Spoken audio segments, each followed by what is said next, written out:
അടുത്ത ദിവസം നമ്മുടെ ഹിന്ദിയുടെ എക്സാം ആണ് അല്ലേ? അതുകൊണ്ട് തന്നെ ഹിന്ദിയുടെ എക്സാം ഏതൊക്കെ രൂപത്തിലുള്ള ചോദ്യങ്ങളായിരിക്കും ഉണ്ടാവുക അത് മുഴുവൻ മാഷിക്ക് പറഞ്ഞു തരാൻ വേണ്ടി പോവാ കേട്ടോ. അതിന്റെ പ്രഡിക്ഷൻ ആണ് നിങ്ങൾ ഈ വീഡിയോയിൽ കാണാൻ വേണ്ടി പോകുന്നത്. അപ്പൊ മെയിൻ ആയിട്ട് ഇത് ക്രിസ്മസ് എക്സാമിന് ശേഷമുള്ള 2 ചാപ്റ്ററുകളാണ് നമുക്കുള്ളത്.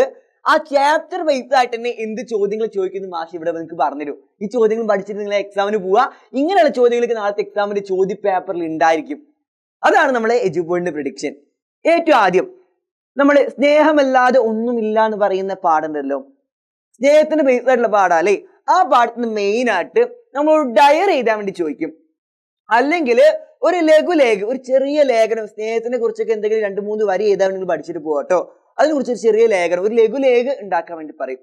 അതുപോലെ തന്നെ വാർത്താലാപം, ഒരു ചെറിയ സംഭാഷണം ഈ പാഠം ബേസ്ഡ് ആയിട്ട് നിങ്ങളോട് ചോദിക്കുക.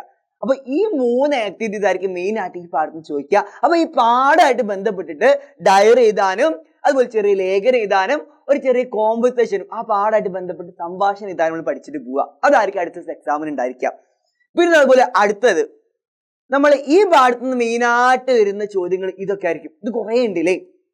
അതായത് സൂചന പട്ട് തയ്യാർ കരേ, ഒരു സൂചനാ ബോർഡ് തയ്യാറാക്കാനാണ് ചോദ്യം അല്ലെ? അപ്പൊ സൂചനാ ബോർഡുകളൊക്കെ തയ്യാറാക്കണം, മെയിനായിട്ട് നമ്മൾ പഠിച്ചിട്ടുണ്ടായിരിക്കണം.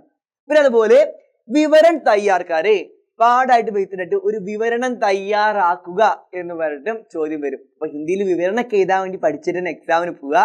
ഇത് നമ്മൾ അടുത്ത എക്സാമിന് വരുന്ന ആക്ടിവിറ്റീസ് ആട്ടോ. പിന്നെ അതുപോലെ അടുത്തത് ഇത് നിങ്ങൾക്ക് എല്ലാവർക്കും ഇഷ്ടപ്പെടുന്ന ചെറിയ ആക്ടിവിറ്റിയാ. ചിത്ര ദേക്കോ ഉചിത് വാക്യ ചുൻകർ ലിഖേ, അതായത് ചിത്രം നോക്കിയിട്ട് ഉചിതമായ വാക്യം തിരഞ്ഞെടുത്തെഴുതാനാണ് അടുത്ത ആക്ടിവിറ്റി.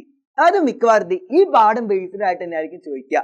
അപ്പൊ ഇതൊക്കെ നമ്മൾ എജുപോയിന്റ് പ്രഡിക്ഷന് ഈ രൂപത്തിലുള്ള ആക്ടിവിറ്റീസ് ഒക്കെ ഈ പാഠം ബേസ്ഡ് ആയിട്ട് തന്നെ ചോദിക്കുന്നതാണ് ഞങ്ങൾ പറയുന്നത്. അപ്പൊ ഇത് പഠിച്ചിട്ട് തന്നെ പോവുക, നാളത്തെ എക്സാമിന് ഉണ്ടായിരിക്കും കേട്ടോ. അപ്പൊ നമ്മുടെ കൂടെ എക്സാം വരുന്ന എല്ലാ ഫ്രണ്ട്സിനും അയച്ചു കൊടുക്കുക. ഒരോടും കൂടെ പറയാം, ഹിന്ദി എക്സാമിന് വരുന്ന പ്രഡിക്ഷൻ എന്ത് നമ്മൾ എജുപോയിന്റ് ചെയ്തിട്ടുണ്ട്. ഈ ചോദ്യങ്ങൾക്ക് ഉത്തരം മെയിനായിട്ട് പഠിച്ചിട്ട് പോകണം.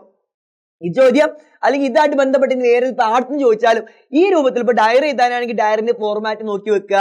അതുപോലെ സംഭാഷണം എഴുതാനാണെങ്കിൽ മെയിൻ ആയിട്ട് ഏറ്റവും ആദ്യം നമ്മൾ തുടങ്ങുമ്പോൾ എന്താണ് ഗുഡ് മോർണിംഗ്, ഗുഡ് ആഫ്റ്റർനൂൺ, അങ്ങനെ പലതും പണ്ടൊക്കെ തുടങ്ങിയാലേ. പിന്നെ ലാസ്റ്റ് പോകുമ്പോൾ എന്താ ബൈ ബൈ, സീ യു, നാളെ കാണാം, അങ്ങനെയൊക്കെ പറഞ്ഞിട്ട് 2-3 വരി നമുക്ക് ഉണ്ടാക്കി എഴുതാം. അപ്പൊ സംഭാഷണം വെറുതെ ഇങ്ങനെ കുറച്ച് സാധനങ്ങളൊക്കെ കുത്തിത്തിരിക്കി ഉണ്ടാക്കിയിട്ട് നീട്ടാൻ പറ്റിയ രൂപത്തിലൊക്കെ അതിന്റെ ഫോർമാറ്റും കൂടി പഠിച്ചു പോവുക. അപ്പൊ നമുക്ക് പെട്ടെന്ന് മാർക്ക് സ്കോർ ചെയ്യാൻ വേണ്ടി കഴിയും. അപ്പൊ ഇത്രയും കാര്യങ്ങൾ പഠിച്ചു പോയാൽ നാളത്തെ എക്സാം ഇതേപോലെ എനിക്ക് സന്തോഷത്തോടു കൂടി തന്നെ ഇറങ്ങി വരാം. അപ്പൊ ഈ ചോദ്യങ്ങൾക്ക് ഉത്തരം എഴുതാൻ വേണ്ടി പഠിക്കുക. ഇത് നമ്മൾ എജുപോയിന്റ് പ്രഡിക്ഷൻ. നിങ്ങൾക്ക് എന്തായാലും വൈകുന്നേരം ലൈവ് ക്ലാസ്സിൽ ഉണ്ടായിരിക്കും. ഇതൊക്കെ എങ്ങനെ ഇതേണ്ടതുള്ള കാര്യങ്ങൾ മുഴുവൻ വൈകുന്നേരം ലൈവിലും പറഞ്ഞുതരും. അപ്പൊ ലൈവും ആരും മിസ്സാക്കാതെ കാണാം. നമുക്ക് വൈകുന്നേരം ലൈവിലും കാണാം കേട്ടോ. Bye bye.